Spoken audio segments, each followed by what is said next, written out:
Hey, what's up guys? This is Astranox and I'm back for another Epic 7 video. So this is going to be a guide for Silver Blade Aramintha. She's a natural 5-star light mage. If you got her, congratulations. She is nuts. Alright, so I'm going to talk about her skills and the damage multiplier of those skills. I'm going to talk about how to skill her up, stat analysis, review her, and then talk about the best builds that you can do for her. So I'm gonna talk about which sets to wear, which stats that you should prioritize, the main stats on the right side items, and talk about the best artifacts. Alright, so let's talk about her skills here. So 75% chance to burn for 1 turn, and it goes up to 100% chance, and also ignores effect resistance if you soul burn for 10 souls. Now the damage of the burn effect is based on 60% of the caster's attack as damage, and then it ignores 70% of the target's defense, which is extremely strong, especially since she can apply a ton of those.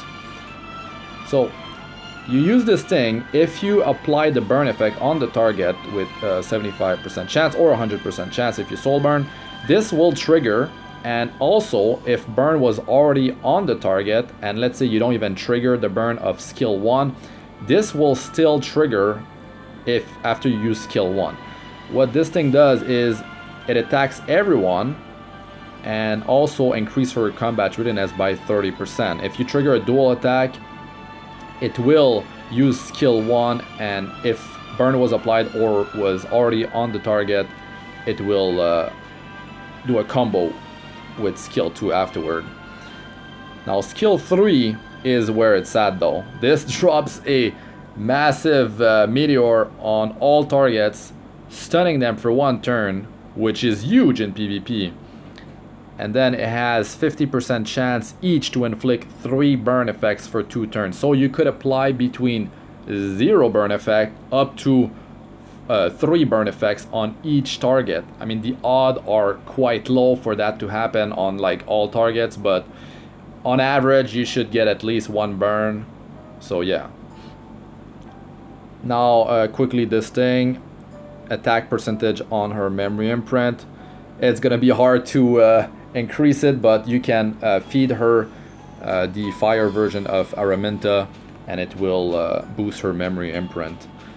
Now let's talk about her multipliers. So skill 1, it is 187%. Skill 2 is 93.55%, but that is an area attack. And skill 3 is 168%, and it's also an area attack, an AoE. Now let's talk about skill ups. For PvP, I would get this thing to plus 3 ASAP, and then if you focus more on PvP, definitely work on skill 3 more than the rest. And then for PvE, I would just go for plus 3 on Meteor Fall, skill 3, and then plus 3 on Flame Friction, and then level all of them up evenly for as much damage as possible. So let's look at her stats here. Her attack is very high. It is definitely great, and her speed is good for a mage, but her survival, her defense is actually really high, but her health is on the lower side. But for a mage, it's actually it's still pretty good. It's still pretty good for a mage. And her 6th awakening is actually 60% effectiveness. So yeah, she's getting 15% effectiveness out of the awakening. And well, yeah, you can see the difference here.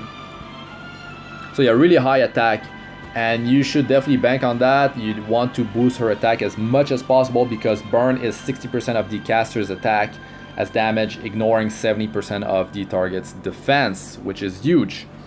Now this thing is on a 4-turn cooldown, and let me just quickly go over what I think about her and some facts. So skill 1 combo with skill 2 if the target is burning. So I talked about that already. You don't need to trigger the burn on this thing for this to trigger. As long as burn's already on the target, flame release will trigger. So what happens is that you're gonna deal 187% damage. That's the multiplier, plus a 93, well, let's flush the 0.55%. Let's say it's 93% AoE damage. And then the target is also burning. So, I mean, you're gonna deal 280% damage plus 60% of your attack, which ignores 70% of the defense of the target from the burn, which is quite a bit from just popping a skill 1, to be honest. Now, it is easier to land debuffs on the enemy because she's elemental neutral. She's light, which is a great thing. She is amazing in arena or in Guild War offense, if you go first, of course, because of that 1 turn stun. That is huge. And also you can have up to 3 burn effects for 2 turns on each target if you're very lucky, but still, it, like, if that happens, you stun them and then you've got the burn, you dealt the damage, they are in a really bad spot. Now, she is an AoE machine. She deals so much area damage because if you're fast enough, let's say in PvE, if you're fast enough and you keep that burn effect going on the target, she's just gonna use skill 1, then is gonna trigger skill 2 all the time. So it's gonna do some crazy damage.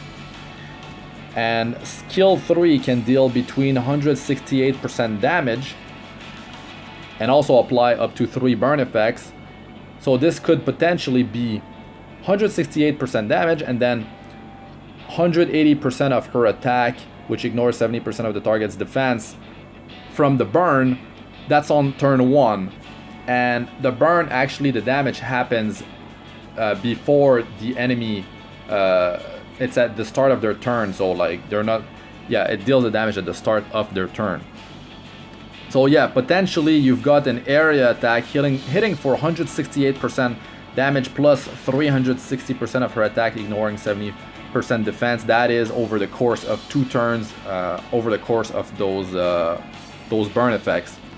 Make sure that you have attack buff on her, and also that the enemy is not doesn't have immunity to debuffs, because that's gonna be quite unfortunate. You won't be able to land that stun, you won't be able to land any burn. So really, immunity counters her really hard unless you remove it. So, and also hopefully they cannot remove debuffs. Hopefully they got stunned and they cannot proceed with removing the burn effects.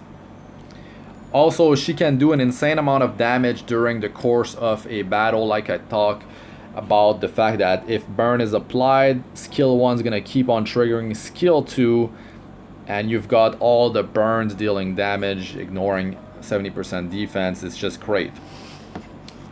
Now let me talk about which best builds for her. So for the sets, I would say that attack set plus hit set is the best way to gear her, especially in the early game, because you want to hit that 55% effectiveness in PvE, and you might need up to 85% effectiveness in PvP to have the best chance to land this the stun for 1 turn and some burn effects as well.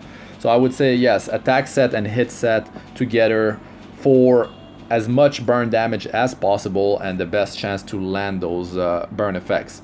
Now also in the early game, you could definitely use the lifesteal set. There's 3 sets in the Abyss, and they have attack percentage in the substats, they have speed, they have crit chance and effectiveness, all the stats that you need on her, so she can deal a ton of damage and help herself to survive longer, some kind of bit of sustain. And also, oh yes, I skipped this part, yeah, where does she shine really in the game? I would say definitely PvP on the on an offensive team, on offense. But for defense, you could have her still shine as long as you go first. You have a combat readiness booster that will have her go attack the enemy before the enemy attacks, and then she can stun, do her thing, deal a bunch of damage. But definitely, like, if the enemy has immunity sets, or has a hero that applies immunity on the whole team, you are in big trouble. I mean, she's definitely not going to be useful unless you can strip, unless you pair her with a hero that can remove their buffs. And yeah, so she shines in PvP, mostly on offense, but definitely can be used on defense if you go first. And yeah, if there's no dispelling going, but mostly if there's no immunity on them. Now in PvE, she can be used in multiple areas, but it's gonna be hard to gear her to deal as much damage as possible and also survive the content. So I would say that in the earlier game, you want her to be built with mostly attack percentage and effectiveness, but you can transition into a more offensive setup later on and add crit chance, critical hit chance, critical hit damage, and as much speed as possible. But that is going to be more in the mid game and late game, because you kind of want her to survive as well. So you're going to need some defense percentage and health percentage so she doesn't get destroyed. So for Golem, because of her mechanic of skill 1 triggering skill 2, which is 2 hits, it's going to have the Golem counterattack more often. So I would say that you can use her, but like, if you are able to gear her for the PvE content you're going to bring her into, it's because you probably outgeared the content already and you were able to do it anyways before. But definitely, like, if you bring her on a Golem stage 11 run or any stage before that, she will speed up your run because of her kit. The whole burning and ignoring the target's defense by 70% is huge. And her, like, she's gonna keep on using skill 1 and to skill 2, that combo, and it's really great. Unfortunately, the stun is not going to be so useful against a boss because they're all immune to stun effects. But if they have adds with them, they can be stunned in most cases, so you can definitely mess up their the whole boss mechanic. So yeah, she can definitely shine in PvE. You can use her in adventures as well. She can be set up as a great farmer. If you use her as a farmer, of course, like, the lifesteal set is going to have some sustain for her, but even without it, you can definitely deal quite a bit of damage. I mean, this gives her survival, the stunning, the burn effects. I mean, she's mostly better for a long battle. But yeah, she can be used in adventure for farming. You can use her, of course, in Spirit Altar. You can bring her along in your raids, but any sort of immunity is gonna, like, cut her damage in half, if not more, depending on how you build her. And if there's a constant removal of the debuff that she applies, it's gonna be another problem. So really, like, she can be used in PvE, but not, I mean, if there's any form of immunity or dispelling going on, you are messing up her damage potential. So yeah, she can be used in multiple areas of the game, but not in all the content. Now, for the sets that you should wear for her, I talked about attack plus hit in the earlier game. Lifesteal can be used because you get it for free in the Abyss. Now, you have to know that Rage set doesn't work. It doesn't boost the damage from burn effects and also bleed effects. Not only Rage set, but the Kaladra 4-star artifact doesn't work. It doesn't boost the damage from burn or bleed. So keep that in mind, guys, if you are trying to boost her burn as much as possible and you are heavily focusing on attack percentage on your gear, remember that. Now, I would say that other possibilities for sets combination that she can use would be attack 4-piece and crit 2-piece sets. But in the early game, you want to focus on attack percentage, you want to focus on effectiveness, and have good amount of speed, but also you want her to survive. Later on in the mid game and late game, you can transition into you can introduce critical hit chance and critical hit damage, so she can be a massive beast and deal a ton of damage, because you don't want to rely too much on the burn effects, because you might not land any burn because it's a chance, 50% chance, and this is, yes, 75% chance is quite good. If you soul burn for 100% chance is good, but it only lasts one turn, guys.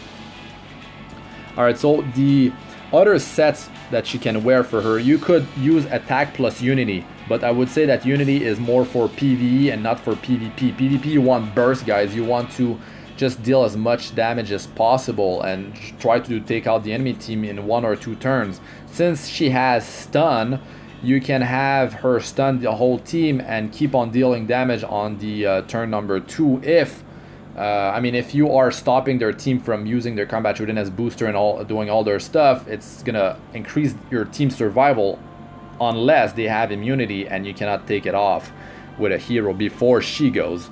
So yeah, immunities can definitely be used in PvE, and also you could go with triple unity set.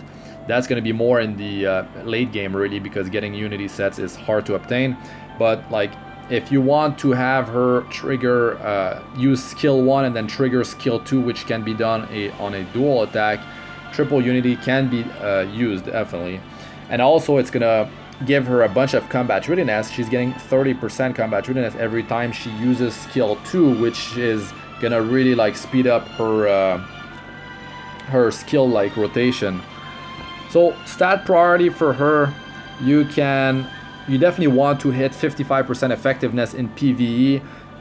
The way it works is that you take the effect resistance off the target, you remove 15% that cannot be countered with effectiveness, and this gives you how much effectiveness you want against that target. So 55% is the go-to number in PvE, but for PvP you want 85%. If you go for 100%, it's not gonna work, because you can there's always 15% that you cannot counter, so 85% is gonna be plenty. Now, second stat that you really want for her, of course, is attack percentage, to scale the burn damage as much as possible, but also to increase the damage of all her skills, the direct damage. Now for the third best, like in terms of stat priority, I would say that speed, so she can go more often, and also, well, you want your attack buffer to go first, of course, so try to have her go after. It depends on what type of team you're running, really. If it's in PvP, you have enough combat readiness boost, you don't need as much speed. You could go full on offense with crit damage, attack percentage, and just have enough speed so you get pushed ahead of the enemy team with your combat readiness booster or your combat readiness boosters if you're using 1 or 2. So I would say that yes, the third most important stat is speed, and then it's gonna depend if you are using crit chance and crit damage on her, or if you are not at this stage yet and you want to have enough survival so she doesn't get destroyed. But I would say that the fourth best stat would be critical hit chance. If you want more damage, of course, it's not going to affect your burn, because burn only scales off her attack. And the fifth stat would be critical hit damage. You can skip critical hit damage if you are in the earlier game or start of the mid game and you want more survival, but crit chance will help you to increase her damage. You already have 150% critical hit damage on your base, so like just getting some crit chance and no critical hit damage is no big deal. Like from the lifesteal set from the Abyss, you're not getting critical hit damage. Alright, so the 6th and 7th best stat would be, first would be defense percentage, because she has a higher base defense than health. So I would say that defense percentage is better than health percentage for her, unless she's getting hit with defense down debuff. Then in that case, health percentage is better than defense percentage. So I would say that if you go through all the content in the game, I would say that health percentage is stronger than defense percentage, because there's so many times where you will get defense down debuff. It's gonna reduce your defense by 60%. So really, it's yeah, health percentage is better. So yeah, like I said, skip crit and crit damage if you only care about the burn damage and the stun. Now for main stats on the necklace, ring, and boots, I would say that on the necklace you go attack percentage earlier on, but then you would switch into crit damage percentage if you want as much damage as possible. For the ring, you go attack percentage. That's a no-brainer. For the boots, you either go attack percentage or speed, depending. If you need a bunch more speed, to go right after your attack buffer, or if you want to stun and stack burn, and also the speed will allow you to stun more often and stack burn effects faster. But really, like, speed on your boots overall in PvE will give you the best damage per turn during the course of a battle. It's going to be way more consistent with keeping burn effect going on the target and having that S1 combo with skill 2 going on, which is going to be really great, boosting her combat readiness more often, also with skill 2, and having in turn just doing her rotation faster and having this thing available more often, which can potentially apply a bunch of burn effects, which is huge. Now, yeah, so like I said, speed boots will yield more damage over time. Now let's talk about the best artifacts for her. Let me bring that up real quick. So for 5-star artifacts, you've got multiple choices, but I would say overall, if it's PvE, player versus environment, and not player versus player, I would say that Ithaca's Scepter, because in PvP the battle is going to be done in 1 or 2 turns in most cases. But Ithaca's Scepter is definitely the artifact you want to go for in PvE, unless the target has a bunch of health, and then, or you're going to want to use Daydream Joker because she's attacking twice with skill 1 and then skill 2. But I'll get more onto that in a few seconds. So Ithaca's Scepter, I believe it to be the better artifact if you want to stun as much as possible. You want her skill 3 to be up as often as possible, but also apply between 0 and 3 burn effects per target with her ultimate. So yeah, definitely Ithaca's Scepter with 38% chance to decrease skill cooldown by an additional turn at the beginning of the turn, up to 50% chance if you limit break it all the way. For the next artifact, I would say that Abyssal Crown. Abyssal Crown is mostly going to be used in PvP, sorry, but can be used in PvE if you want to stun like normal monsters, trash monsters like in Raid, or yeah, I mean, if you want to stun, let's say you're doing Golem, you want to stun the monsters with the Golem, things like that. If you want to stun the monsters in a Banshee run, Abyssal Crown can be used there. You have between 18% to 24% chance to stun for 1 turn, depending if you have it at plus 15 or higher. And yeah, 1 turn stun can definitely be quite useful. And also remember that her skill 2 is an area attack and skill 3 is an area attack. And also, if you miss, if the enemy resists the stun from her skill 3, you have an additional chance to apply stun onto them with Abyssal Crown. So that is quite important to know too. Don't be like, oh, I can apply stun with skill 3, I don't need that thing. Well, you might get resisted, and this is another chance for you to apply the stun, which could be huge in PvP if they don't have immunity. So the other possibilities, yeah, Abyssal Crown also provides you with a lot of crowd control in PvE. Now, other options would be 4-star. Where is it? Sira Ren, because her skill 1 will trigger skill 2 as long as there's a burn effect, or if you just applied burn with skill 1. That's an area attack. So you're dealing damage to all targets, and you've got skill 3 that's dealing damage against all target. So she's like really an AoE machine. So Sira Ren could be applying debuffs consistently. on multiple targets. So you've got between 38% chance to 50% chance, depending on how many limit breaks you've done. So definitely a viable option. Also, like I said, Caladra, it doesn't work with the burn effects. It will not boost the burn damage or bleed, but she doesn't have bleed, just so you know. So you could use her, you could use Caladra if you have a lot of crit chance and crit damage to really use her direct damage multipliers. It could definitely boost the damage. The thing is that if you are applying the debuffs after you're dealing the damage, you're not going to get the buff of Caladra on the direct hit initially. Let's say you just pop skill 3, it's going to deal the damage and then apply the debuffs. Unless you apply defense down with another hero, Caladra will boost the direct damage of her skill 3, so it can be used in that situation, guys. No, now there's other options. You could be using Radiant Forever actually, because she's triggering skill 2, that's an area attack, and skill 3 is an area attack, so it could boost the damage, but this only works against elite and boss monsters really. Now in PvP you could use this Tagehel's Ancient Book if you want some instant souls at the start of the battle, if you are relying on soul burning.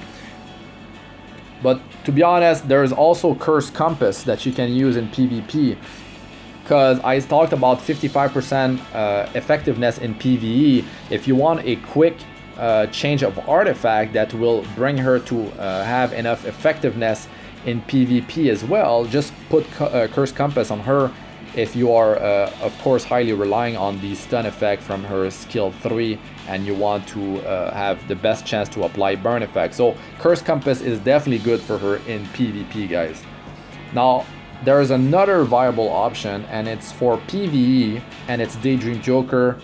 We mostly all know how strong it is. It deals damage based on the target's max health, 3%. It goes through their defense. I mean, it doesn't go through. It gets reduced by the defense of the target. But the thing is, her skill 1 will trigger skill 2 all the time if there's a burn effect. So you're looking at 2 attacks every time she uses skill 1. And they're both gonna get affected by Daydream Joker, which is really good, guys. And also skill 2 attacks all targets, so Daydream Joker will deal damage to all targets. So there's that's very viable. And if you are heavily using her for PvE, you could, if you have Unity set, it's gonna trigger her skill 1 and then skill 2 if there's burn on the target. So these are more chances to go, and more it's gonna in turn deal more damage against a high health target. I'm talking like 100,000 plus health on the target. And you can, if you go with the triple Unity set, that's going to be more chances for her to trigger dual attack, in turn using skill 1 and skill 2 and dealing damage with Daydream Joker on top of the burn, the direct damage and all that stuff. So definitely that can be used in PvE situation, guys. Now let me just go back on the hero. Oh, that was a long one, guys, but I mean there's quite a few mechanics to talk about that needed to be talked about. And I had to talk about different builds in the earlier, mid, and late game, so really like it took longer, and I really wanted to explain the mechanics, sorry guys, so you really understand how they work and how to best gear for her and all that good stuff. So once again, congratulations if you pulled Silver Blade Aramintha. She looks amazing. Her skills are just on another level. Skill 1 didn't trigger skill 2 because it did not apply a burn effect. Now it just did apply the burn, so it used skill 2. And if you use skill 1 and you saw like the burn, there's no new burn effect that got applied, she still triggered skill 2 as long as there's a burn on the target. And the skill 3 just like insane looking, so good with the snaps, so satisfying really, and the stuns. And I mean, if it get resisted, of course, there's no effectiveness when I try this with the skill preview. So really, like the chance to land the stun or the burn effects gets lowered. But I was testing it, and I applied one time. I used skill 3, and it applied 3 burn effects on one target, 2 burn effect on another target, and 1 burn effect on another target. That was the best I saw so far. That was a few tries and all that. But yeah, keep in mind there's like no effectiveness. There's only 15% effectiveness on this test screen here, because that's the same stats. I don't even know if she's awakened, to be honest, guys. I don't think she even gets the effectiveness. So yeah, anyways, thanks for watching, guys. I'm Astranox. Like, comment, and subscribe for more. Press the bell icon if you'd like to be notified whenever I release a new video. And also, check out my other videos, guides, gameplay videos, and all sort for Epic 7. Alright, I'm out for now. Peace out.